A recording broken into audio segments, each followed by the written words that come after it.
하나님의 은혜와 사랑이 언제나 함께 하시는 여러분들의 삶에 가득해서 늘 건강하시고 평안하시고 행복하시기를 주님의 이름으로 축복드립니다.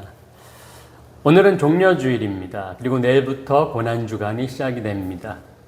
하지만 예수님 당시에 이스라엘은 유월절 절기가 시작되는 날입니다. 유대인은 유월절을 가장 중요하게 여깁니다. 유월절은 영어로 패스오버라고 합니다. 넘어갔다라는 뜻이죠. 문설주를 넘어갔습니다. 누가요? 칼을 든 군대 천사들이 문설주에 어린 양의 피를 바르지 않은 그 집에 들어가서 장자를 죽였습니다. 그러나 어린 양의 피를 바른 문설주가 있는 집은 그냥 넘어갔습니다. 바로 이 10번째 재앙 사건이 발생하고 나서야 이집트 바로 왕은 이스라엘 민족을 이집트에서 나가도록 자유를 승인했습니다. 민족 해방의 날이었습니다. 이후로도 이스라엘은 수없이 많은 전쟁의 위협이 있었지만 이 유월절을 통해 하나님이 구원해 주실 것이다라는 믿음과 소망을 절대 내려놓지 않았습니다. 그래서 이스라엘은 유월절이 되면 온 나라 백성들이 예루살렘 성전으로 모여서 감사 제사를 드렸습니다. 그리고 타국에 나가 있던 유대인들도 유월절에는 고국으로 들어와 예루살렘 성전에서 제사를 드렸습니다. 예수님도 12살 때에 유월절에 요셉과 마리아의 손을 잡고 예루살렘으로 왔다가 성전에서 학자들과 성경 해석을 놓고 토론을 벌인 적이 있습니다. 예수의 부모는 예수를 잃어버렸다고 찾고 난리가 났었죠. 예수의 가족도 매년 6월절 말 되면 예루살렘으로 찾아왔던 것입니다. 그러니 6월절에 예루살렘으로 향하는 인파가 엄청나게 많았을 것입니다. 지금은 덜하지만 우리나라도 추석이나 설 명절에 기안길 도로가 꽉 막혀서 차들이 기어간 적이 있었습니다. 지금 예루살렘이 그런 복잡한 분위기라고 생각하면 됩니다. 예수님도 유월절이 시작되는 날에 일찍 제자들과 예루살렘으로 향하셨습니다. 마가복음과 누가복음에 보면 예수님이 감난산 벳바게와 베다니에 이르렀을 때 맞은편 마을에 가서 나귀 새끼를 끌고 오라고 말씀하십니다. 나귀 주인이 왜 그러느냐라고 물으면 주가 쓰겠다고 해라 해서 제자들은 예수님 말씀대로 나귀 새끼를 예수님께로 끌고 와서 자기들의 겉옷을 그 위에 얹어 놓았습니다. 그러자 예수님은 나귀 새끼를 타고 예루살렘 성문을 지나가십니다. 유대 백성들은 예수님이 지나가시는 길에 자신들의 겉옷을 펼쳐서 깔고 종려나무 가지를 흔들고 깔고 흔들어대면서 호산나 호산나 외치면서 예수님을 환영했습니다. 죽은 자를 살리고 병든 자를 치료하시며 불의한 지도자들에게 과감하게 대항하시고 맞서시는 유명한 예수님이 예루살렘으로 오신다는 소문은 이미 온 곳에 퍼져 있었습니다. 그러니 그 슈퍼스타 예수를 직접 눈으로 볼 수 있다니 얼마나 좋겠습니까? 군중들이 예수님을 보자 환호했습니다. 그 모습은 마치 예수님을 해방자, 혁명자의 대장처럼 보이게 했습니다. 군중 심리가 작용해서 모든 사람이 다 예수님 앞으로 모여들었습니다. 예수님을 환호했습니다. 유월절에 이스라엘 지도자 모세가 다시 나타난 것만 같은 그러한 착각을 불러일으켰습니다. 호산나, 호산나. 군중들은 이제 고생 끝, 행복 시작이라고 생각을 했습니다. 이렇게 예수님은 예루살렘으로 왕의 입성을 하셨습니다. 그런데 정말 군중들은 예수님을 왕이라고 생각하셨을까요? 제 생각에는 왕까지는 아니더라도 나라를 뒤집을 만한 그런 분으로 언젠가 왕의 자리에 앉을 만한 분으로 생각은 한 것 같습니다. 그래서 자신들의 겉옷을 땅에 펴서 예수님을 예우하고 환영을 한 것 같습니다. 그리고 예수님이 나귀 타고 가시는 길에 호산나 호산나 부르며 찬양을 했습니다. 마태복음 21장 9절입니다. 앞에서 가고 뒤에서 따르는 무리가 소리 높여 이르되 호산나 다윗의 자손이여 찬송하리로다. 주의 이름으로 오시는 이여 가장 높은 곳에서 호산나 하더라. 아멘. 군중들이 외친 호산나는 보통 할렐루야와 비슷한 그런 찬양의 구호 또는 외침 같은 것으로 여겨집니다. 그러나 사실 호산나는 구원을 간청하는 기도입니다. 이 호산나는 시편 118편 25절에서 처음 등장을 합니다. 여호와여 구하옵나니 이제 구원하소서. 여기서 호산나를 찾아볼 수가 있습니다. 호산나는 그 당시 민족들이 사용하던 아람어 야사, 구원이라는 뜻과 안나, 간청이라는 뜻이 합쳐진 말로서 이 말을 히브리어로 허시어나라고 번역해 불렀다가 줄임말로 호산나가 되었습니다. 문자 그대로 호산나는 구원해 주시기를 간청합니다. 또는 제발 구원해 주세요라는 뜻입니다. 예수님 당시 유대인들은 시편 118편을 메시아에 대한 예언으로 깊이 이해하고 있었어요. 그래서 예수님께 호산나를 외친 것은 그분을 단순한 선지자나 지도자가 아닌 약속된 메시아, 즉 이스라엘의 궁극적인 구원자로 인정하고 열렬히 행동하는 그러한 모습이었죠. 특히 118편 26절에 여호와의 이름으로 오는 자가 복이 있으며 라는 구절은 예수님을 하나님의 이름으로 보내심을 받은 메시아로 맞이하는 그 의미를 더욱더 분명하게 보여줍니다. 이 구절은 단순히 개인적인 환영을 넘어 하나님의 구원 계획에 동참하는 공동체적인 신앙 고백이었던 것입니다. 또한 시편 118편 전체 맥락을 고려할 때 호산나 외침은 단순한 기쁨의 표현을 넘어 고난과 역경 속에서 하나님의 구원을 간절히 기다리는 이스라엘 민족의 절박한 심정을 담고 있습니다. 그들은 예수님을 통해 하나님의 구원이 현실로 나타나기를 간절히 바라며 호산나를 외침으로써 그들의 기도가 응답되기를 확신했던 겁니다. 그러니 예수님께서 예루살렘의 나귀를 타고 입성하셨을 때 호산나라고 외치는 게 마땅했습니다. 예수님을 다윗의 자손이라고 불렀듯이 그들은 예수님을 메시아로 인정했던 것입니다. 구원에 대한 울부짖음과 예수님께서 구원해 주실 수 있을 것이라는 믿음이 있었던 것입니다. 그러므로 호산나 찬양하는 이 종려주일은 모든 사람들이 예수님을 그리스도로 처음 인정했던 날이므로 기념이 되는 날인 것입니다. 그 전에 예수님을 그리스도로 인정한 것은 베드로가 처음이었죠. 그 제자들과 주변에 따르는 자들 뿐이었는데 온 민족 백성들이 예수님을 그리스도로 메시아로 인정하고 고백한 것입니다. 이것이 종려주일의 의의입니다. 그런데 저는 종려주일마다 예수님이 나귀를 타고 입성하시는 장면을 생각하면서 그려내면서 그동안 생각하지 못했던 한 가지 질문이 생각났습니다. 왜 예수님은 새끼 나귀를 타셨는가? 보통 승리한 개선장군들의 모습은 수많은 병사들을 거느리고 맨 앞에서 멋진 백마 같은 말을 타고 위풍당당하게 입성하는 그런 그림을 보여줍니다.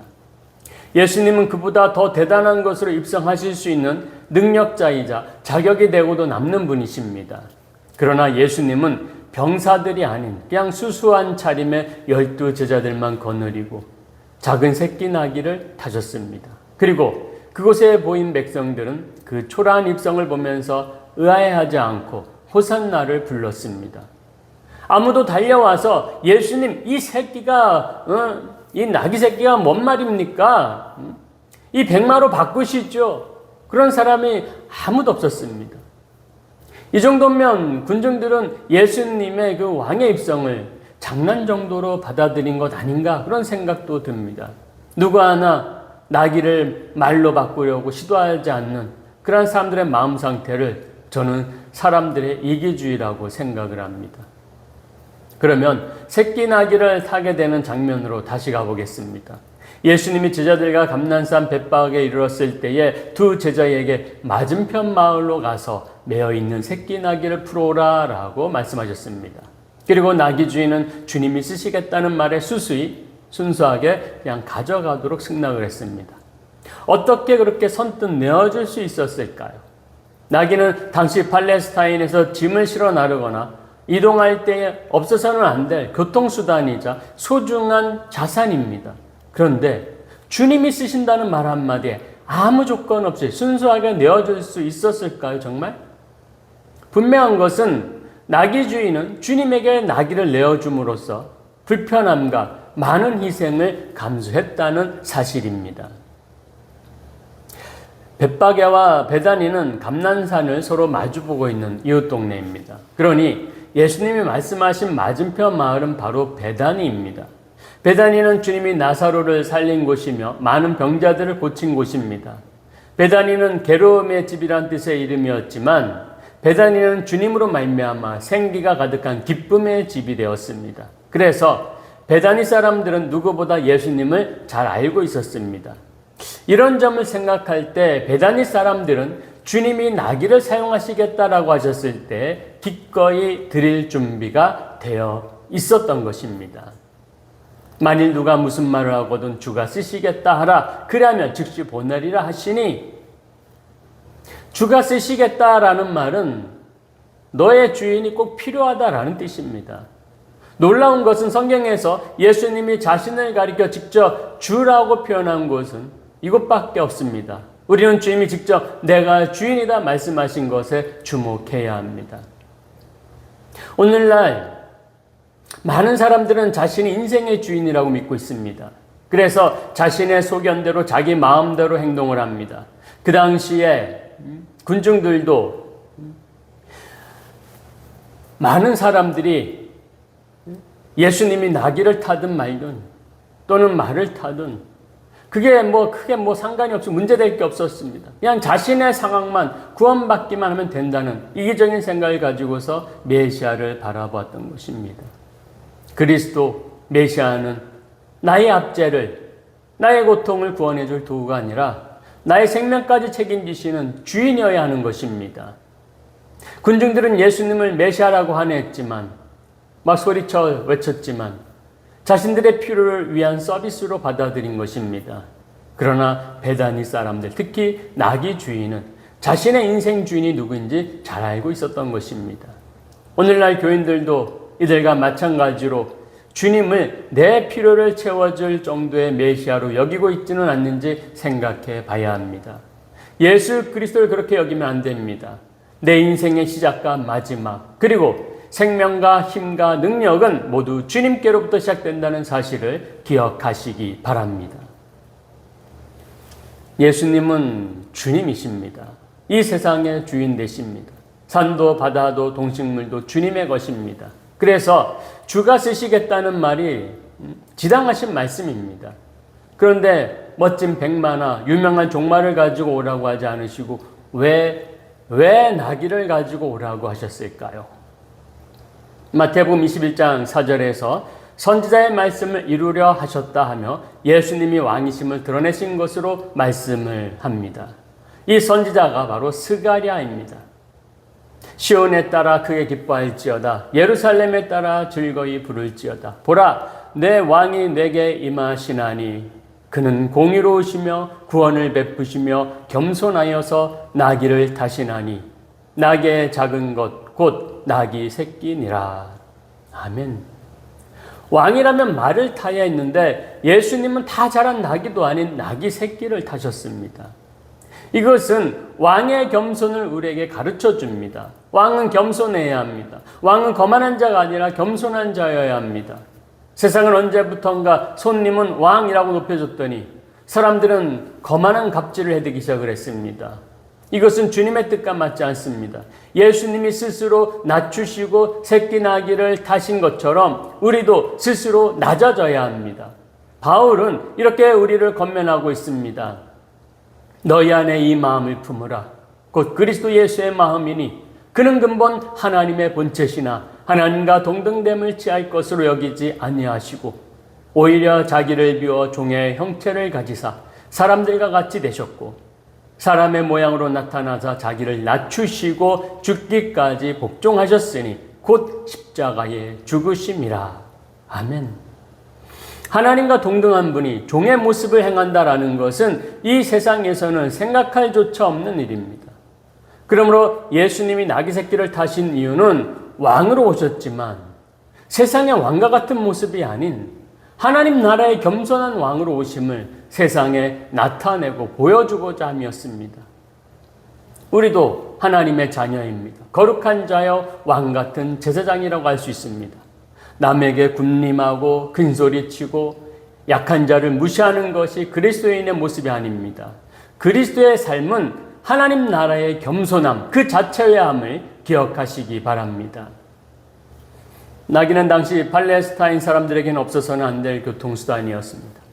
나귀는 자신의 몸무게보다 더 많은 짐을 지고 산과 사막, 들판 어디서나 짐을 지고 갑니다. 이런 이유로 나귀는 짐을 지는 동물로 이해되고 있었습니다. 마태도 멍에 매는 짐승으로 나귀를 표현했습니다. 멍에와 짐을 지는 나귀 위에 예수님이 올라타셨습니다. 그런데 이사야 선지자가 메시아를 제 담당자로 표현합니다. 우리는 다 양 같아서 그릇 행하여 각기 제 길로 갔거늘 여호와께서는 우리 모두의 죄악을 그에게 담당시키셨도다. 아멘. 담당이란 모든 짐을 지우다라는 뜻으로 하나님은 저와 여러분이 지고 있는 모든 죄의 짐을 주님에게 지우셨다라는 뜻이 되는 겁니다. 죄는 우리가 스스로 해결할 수 없는 짐입니다. 세상에서 죄만큼 무거운 짐이 없습니다. 그 무거운 죄짐을 주님이 담당하셨으므로 모든 무거운 죄를 다 끌어안으신 주님을 태울 수 있는 동물은 말보다는 무거운 짐을 잘 나르는 나귀가 제격입니다. 그러므로 우리 주님이 나귀 새끼를 타신 것은 우리의 허물과 죄의 짐을 져주시기 위해서 이 땅에 오셨다라는 것을 나타내 보이시기 위함이라는 것을 우리는 알아야 합니다. 결국 예수님이 나귀 새끼를 타신 이유는 만군의 주요 왕이시며 메시아임을 드러내신 것입니다. 그러나 교만하지 않으시고 겸손하셨을 뿐만 아니라 인류의 모든 죄의 짐을 짊어지시는 희생을 보여주셨습니다. 우리 오늘 말씀을 통해서 나귀 주인과 군중들의 모습을 비교하여 생각할 수 있어야 합니다. 주님을 나의 필요로 여기고 있지는 않은가? 내가 주님의 필요가 되고 있는가? 여러분 어느 쪽을 선택하시겠습니까? 또한 군중들의 모습과 예수님의 모습을 비교하여 나는 지금 어느 쪽을 더 닮아가고 있는지 생각할 수 있어야 합니다. 군중은 세상의 왕을 원하여 군림하기를 원하나 주님은 하나님 나라의 왕을 원하여 스스로 낮아지는 겸손을 보여주셨습니다. 오늘날 많은 교회들이 군중의 모습을 닮아가고 있습니까? 예수님을 닮아가고 있습니까? 군중의 모습을 닮아가는 것 아닙니까? 그래서 결과가 어떻습니까? 사람들이 교회를 떠나고 있지 않습니까? 그리스도인은 예수 그리스도를 닮아가는 사람을 지칭하는 사람입니다. 우리가 주님을 닮아갈 때 우리는 더욱 겸손해지고 교회는 새로워지고 세상은 아름다워지는 것입니다. 주님의 뜻대로 살아갈 때 세상은 아름다워집니다. 나의 필요를 채우기 위해 호산나 호산나 한호하지 말고 주님을 닮아가는 생활이 되기 위해서 호산나 호산나 한호하며 십자가를 지고자 그리고 기도하고 찬양하는 우리 모두가 다 되시기를 주님의 이름으로 축원합니다. 기도하시겠습니다. 사랑이 많으신 하나님, 종려주일에 호산나 호산나 이 외침을 우리가 다시 한번 생각해 봅니다. 우리는 군중입니까? 아니면 나귀 새끼의 주인입니까? 우리는 군중을 닮아가고 있습니까? 예수님을 닮아가고 있습니까? 우리의 모습을 돌아봅니다. 주님, 이 종려 주일에 모든 사람을 섬기기 위해서 이 땅에 내려오신 정말 끝에까지 낮아지신 우리 하나님, 우리 주님을 바라보며 우리가 주님께서 원하시는 뜻대로 모습대로 우리도 겸손함으로 주님을 섬기며 세상을 섬기며 믿음으로 살아갈 수 있도록 은혜를 베풀어 주시옵소서. 하나님, 예수 그리스도를 닮아가는 죄 백성으로서 세상을 아름답게 만들어가는 그러한 믿음의 사람이 될 수 있도록 저희들 한 사람 한 사람 지혜와 능력과 담대함을 더하여 주시옵소서. 감사드리며 거룩하신 예수님 이름으로 기도드리옵나이다. 아멘.